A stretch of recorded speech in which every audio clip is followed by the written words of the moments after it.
December 1973, shorthand interspeed.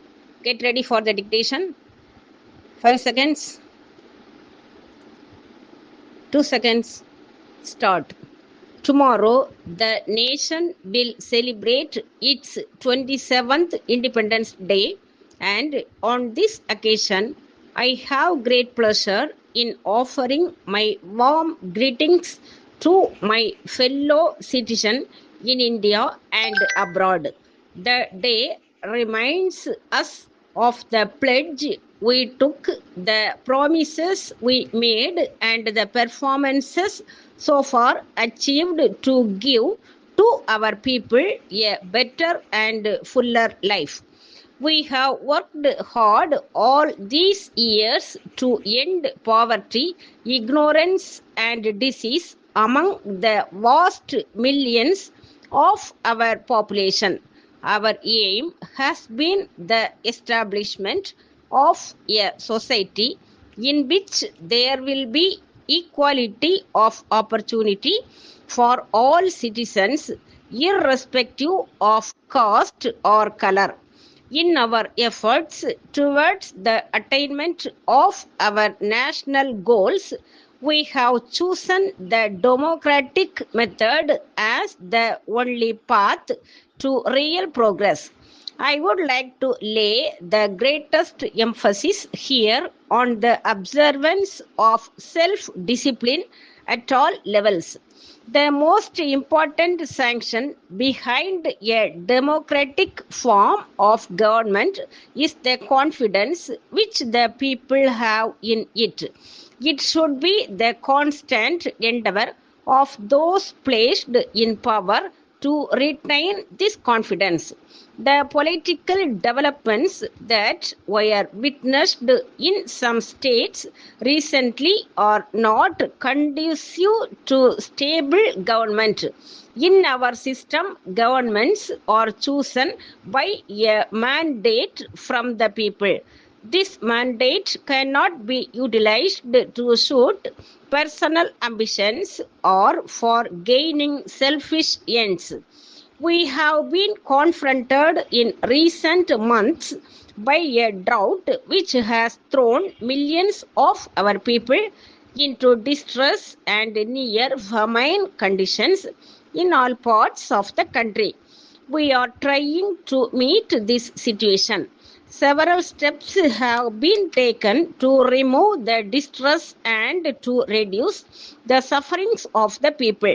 Currently, the monsoon has been good and there is fair prospect of a good crop. In our country, where agriculture depends mainly on the monsoon, relative periods of scarcity and abundance are inevitable. But this only emphasizes the need to observe more and more prudence in the utilization of our resources. This is more important as far as the essential commodities for the day-to-day life of the community are concerned. I feel deeply concerned that some people take advantage of situations of this kind and resort to anti-social acts.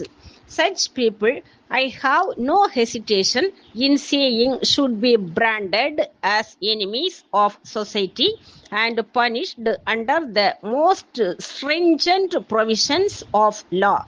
Procurement of food grains by government was undertaken in order that the state could ensure equitable distribution covering the entire population.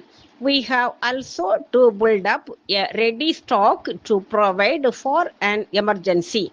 All officials and others entrusted with the work of procurement and distribution should carry out the tasks assigned to them with dedication and without fear or favor. The successful implementation of this program is vital to the life of the community.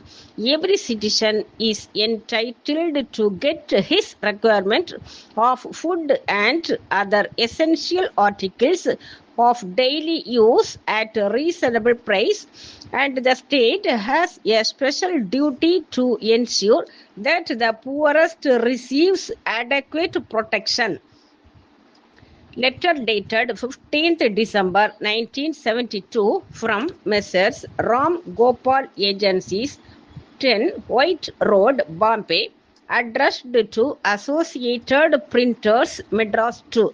Dear Sirs, we have great pleasure in acknowledging receipt of your letter of the 10th instant, and we thank you for your kind inquiry into the details of a printing press which you are in need at the present time.